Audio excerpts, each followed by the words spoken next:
sinker weight is prepared specific to the deployment site and connected to the pulley system, which imparts stability to the whole unit, which is exposed to intense currents, tides, and gales. Subsequently, the vital satellite link between the buoy and Mission Control Center is launched. Real-time performance of sensors tested, quality of transmission ascertained, and response to commands from the control center established. The functional buoy system is then lowered from the deck.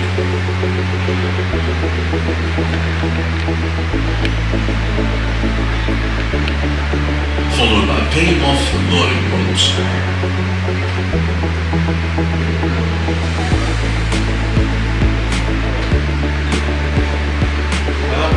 And dropping of single weight to water depths ranging from 20 to 4,500 meters at the chosen locations.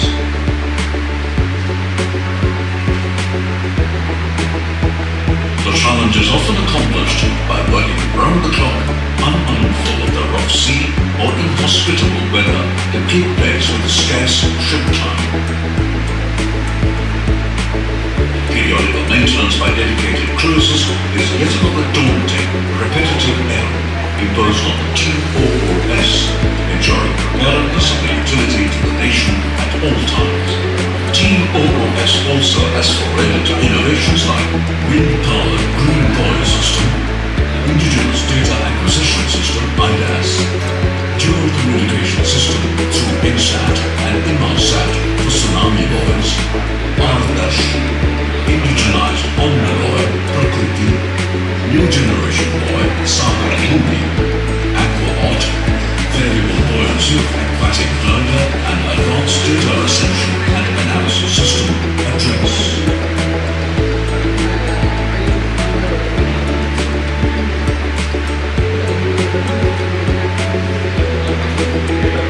The low power system for these values is underway. The laboratory scale model of Aquaot is developed and feed trials are going on. OOS is now poised for a big leap of technological breakthrough of visual observation around the coastal borders from the shores far away. 3 high-resolution video cameras installed on the mast of the buoy system at 120 degrees displacement capture real-time day and night video and still images surrounding the buoy system are transmitted through 3G telemetry. The buoys are also equipped with automatic identification system, the device capable of gathering useful research and surveillance intelligence on ships in the vicinity. The intractable terrains of the North Pole are legible. The OOS Cup NCAOR-10 has achieved a milestone in the annals of ocean research on 23rd July 2014, fighting the odds of subzero temperatures and Arctic storms. The team became successful in establishing INDOC, the first Indian underwater moored observatory in polar waters.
சென்சார்லாம் பார்த்தீங்கன்னா உங்களுக்கு met or motion sir மெட்னா air temperature air humidity air pressure rainfall, solar incoming outgoing radiation parameters, அது இல்லாமல் satellite transmitter மேலே தான் இருக்கும், including rainfall.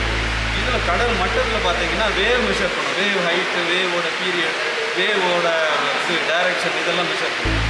அது இல்லாமல் சீ சர்ஃபேஸ் டெம்பரேச்சர் சொல்லுவாங்க, கடல் மேலே உள்ள ஹீட் எவ்வளோன்னு பார்ப்போம். இந்த ஹீட் எதுக்கு வருதுன்னா, ஒரு சைக்ளோன் வருதுன்னு வச்சுக்கோங்களேன், சைக்ளோன் வந்து எந்த டைரக்ஷனில் போகுது, அது ஸ்ட்ராங் ஆக போதா வீக் ஆக போதா, இதெல்லாமே எது டிசைட் பண்ணோம்னா உங்களோட கடலோட மேல்மட்ட டெம்பரேச்சர் மெயினாக ஃபஸ்ட்டு மேல்மட்ட டெம்பரேச்சர். அது எங்கேருந்து எடுக்கலாம்னா சேட்டலைட்லேருந்து எடுக்கலாம், நம்ம சிஸ்டத்தில் வந்து டிப்ளாய் பண்ணி எடுக்கலாம். சேட்டலைட் எடுக்கிறது வந்து அவ்வளோ அக்யூரேட்டாக இருக்காது, ஏன்னா மேலே அந்த வேவ்ஸ் வந்து அதுலேருந்து வர ரீடிங் தான் எடுப்பாங்க. பட் இது வந்து பார்த்தீங்கன்னா சென்சார் பர்டிகுலர் இடத்துலேயே போட்டு அந்த ரீடிங் வரதுனால இந்த சிஸ்டம் டேட்டா வச்சுன்னா சேட்டலைட் டேட்டாவை வேலிடேட் பண்ணுறது, அதை கேலிப்ரேட் பண்ண வேலை பண்ணி இதுதான் யூஸ் ஆகுது. அதனால இந்த சிஸ்டத்தில் வந்து மெயின் இது நம்ம இந்த சைக்ளோன் வார்னிங் இதில் இந்த டேட்டா ரொம்ப முக்கியமான டேட்டா. இதை வந்து NIOT under ministry of earth maintain பண்ணியிருக்கோம் 1997 லாஸ்ட் 25 வருஷமாக இந்த டேட்டா எல்லாம் எங்கே கொடுக்குறோம்னா இன்காய்ஸ்னு ஒரு office, national centre for ocean information. இவங்க என்ன பண்ணுவாங்கன்னா இவங்க தான் IMDக்கும் அதர் சைக்ளோன் ஏஜென்சிக்கும் கூட ரிசர்ச் பண்ணுவாங்க. இதில் ஃபர்தராக என்ன இருக்குன்னா அதில் ஒரு பேட்டரி, 2 பேட்டரி எதுவும் ஒர்க் ஆகும், 1 இயருக்கு ஒர்க் ஆகும். கடலில் 1 இயர் ஒர்க் ஆகுனா நமக்கு வந்து கண்டினியூஸாக ஃபிஷிங் எப்படின்னா கடலில் இந்த போடுற இடத்துலலாம் மீன் நிறைய வரும். ஏன் வரும் அப்படின்னா இதில் மரைன் குரோத் நிறைய வரும், மரைன் குரோத் சாப்பிட்றதுல ஃபிஷ் வரும், சின்ன ஃபிஷ் வந்து பெரிய ஃபிஷ். அதாவது கடலில் ரொம்ப நாள் இருந்ததுன்னா அந்த இடத்துல நிறைய மீன் வரும்ன்றது ஃபிஷர்மேன் எல்லாருக்கும் தெரியும். அதனால் இது வரும்போது சம்டைம்ஸ் என்னென்னா இதில் வந்து இந்த போட்டை டைம் பண்ணி போட்டுட்டு அதை வந்து ஃபிஷிங் எல்லாம் பண்ணிட்டு இருக்காங்க. அது ஒன்று நடக்குது. இது இல்லாமல் டேமேஜ் சம்டைம்ஸ் ஆகும் solar panel due to many reasons.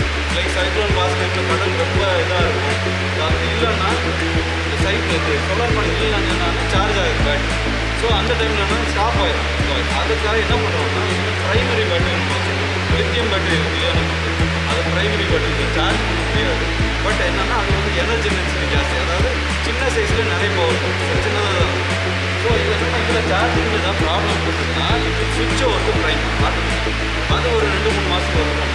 அந்த டைமில் நம்ம கப்பல் எடுத்துகிட்டு போய் நம்ம டேட்டா பாயை ரீப்ளேஸ் பண்ணுவோம். அதுக்காக ஆமாம். பட் சம்டைம்ஸ் என்ன ஆகும்னா கடலில் மழை வருது, சைக்ளோன் வருதுன்னா ஒரு 4-5 நாளுக்கு நம்மளுக்கு வந்து சார்ஜ் ஆகாது. பட் திரும்ப வெயில் வந்தப்பறம் சார்ஜ் ஆக ஆரம்பிக்கும். அந்த டைமில் ஆட்டோமேட்டிக்காக நம்ம பவர் ட்ரைன் ஆகிடும். ஆமாம், பேட்டரி வந்து ஒரு வோல்டேஜ் கீழே போகக்கூடாது.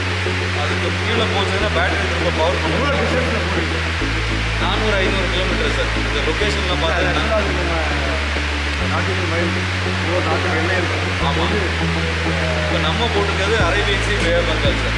அதில் பார்த்தீங்கன்னா அந்தமானுக்கும் நம்ம மெயின்லேண்டுக்கு இடையில ஒரு 5 லொக்கேஷன், அதில் ஒரு 2 லொக்கேஷன் கொஞ்சம் கீழே வரும். அது ஒன்று வந்து ஈஸ்ட் ஆஃப் அந்தமான் வரும். ஸோ டோட்டலாக 7 பே ஆஃப் பெங்கால் வரும்.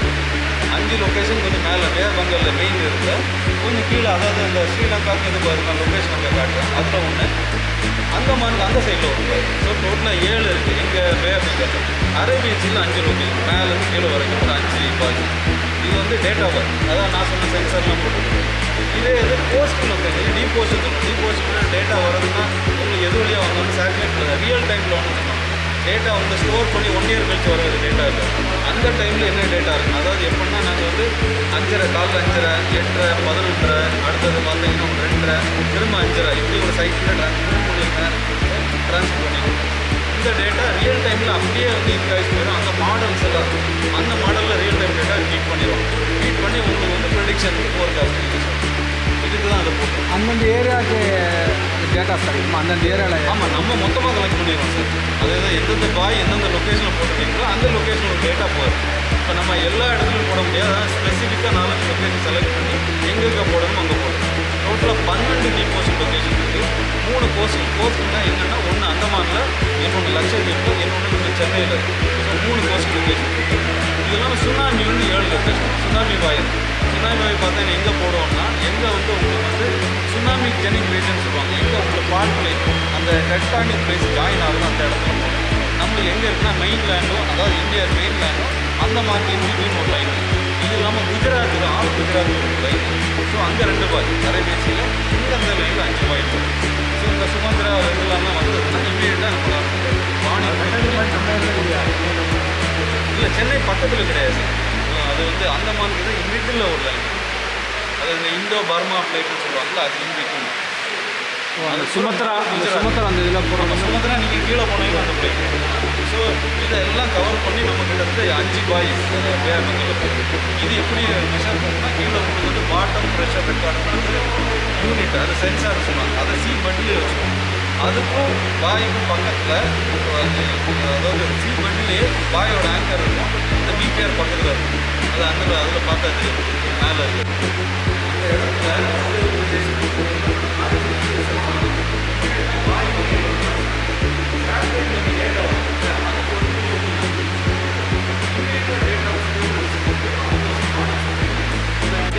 பாய் எடுக்கிறோம், இது வந்து நாங்களே கப்பலில் கொண்டு போயிடுவோம். ஸோ இது வந்து எப்படின்னா, நம்ம ஓஷனில் சைக்ளோன் அசுரசனான சிஸ்டம் சொல்லிட்டு ஃபிஷர்மெண்ட்டில் அவேர்னஸ் கொடுக்கும். மோஸ்ட்லி இப்போ வந்து அந்த டேமேஜஸ் ரெடியூஸ் பண்ணியிருக்கோம். இது வந்து சுனாமி பேஸ். நான் சொன்னேன், இது பக்கத்துலேயே வந்து வாட்டர் ப்ரெஷர் இருக்காது. இதில் என்ன இருக்குது, எல்லாமே 1 இயர் வரும் சைஸ், மினிமம் 1 இயர் வரும். இதில் இருக்க ப்ரெஷர் சார் அந்த வாட்டரில் வேரியேஷனை ஹைட்ரோஸ்டாட்டிக் ப்ரெஷர் ரெடியூஸ். அண்ட் இதோட கேப்பபிலிட்டி பார்த்தீங்கன்னா 1 mm means 6000 metre. 6000 metre water வந்து 1 mm சேஞ்ச் இருந்தாலும் இதால் சென்ஸ் பண்ணுவோம். ஸோ இதுதான் பக்கத்தில் பாய்ஸ் சிஸ்டம் இது மாதிரி தான் இருக்கும். ஒரே ஒரு என்னன்னா, இந்த கீழே ஒரு கோல் வரும் பார்த்தீங்கன்னா, எதுக்காகனா அது அக்கஸ்டிக் டான்சிங் வரும், அக்கஸ்டிக் சவுண்ட் சிக்னல் வச்சு அது 2 கம்யூனிகேட். மேலே பார்த்தீங்கன்னா சர்ஃபேஸ் நாய்ஸ் இருக்கும், அது வந்து அக்கஸ்டிக் டான்சிங் நல்லது. அதனால கொஞ்சம் கீழே லோயர் பண்ணி வச்சுருக்கோம். அதான் டிஃப்ரென்ஸ். வேறு சென்சார்ஸ் எதுவுமே இருக்காது. ஏன்னா பவர் ரெடியூஸ் பண்ணி மற்ற சென்சரில் பவர் கன்சியூம் தான் அது. ஸோ இதுவும் சேம் ரூட் பண்ணிப்போம். கீழே generation 4000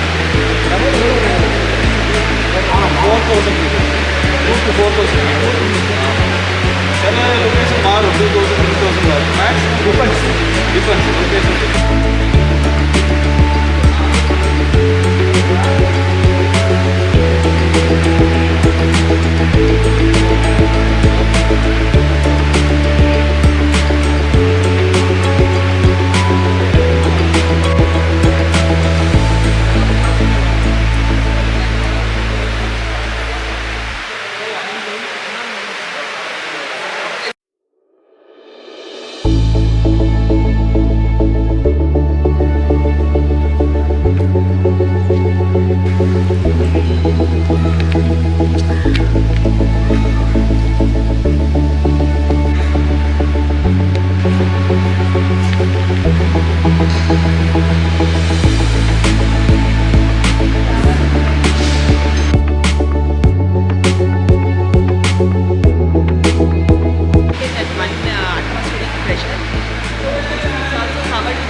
The people can see from inside the ocean. Okay, so this is having the manipulators for operation, and different sensors are there. Okay, for navigation and communication. From the ship, the Matsya 6000 will be deployed, and we will be getting the data using acoustic communication.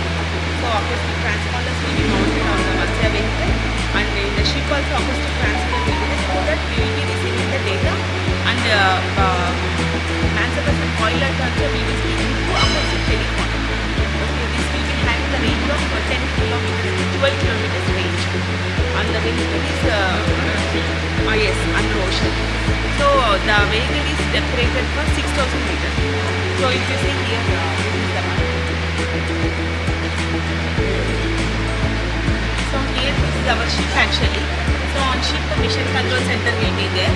So from here to the Matsya we will be having the acoustic telemetry, where the data will be sent every 15 minutes. We have the standard operating procedure, and from inside we can speak to the ship people through acoustic telephone, and we can know the ship and submersible position where it is through the acoustic positioning system. It is like same like our GPS, global positioning system. And these are all the subsystems mounted, and this is like VHF, the Meridian satellite modem for emergency locating recon, and these are the main BELAS system, variable BELAS system. Like that, all the subsystems will be going through the penetrator. This is called as penetrator. The blue color now, it is called as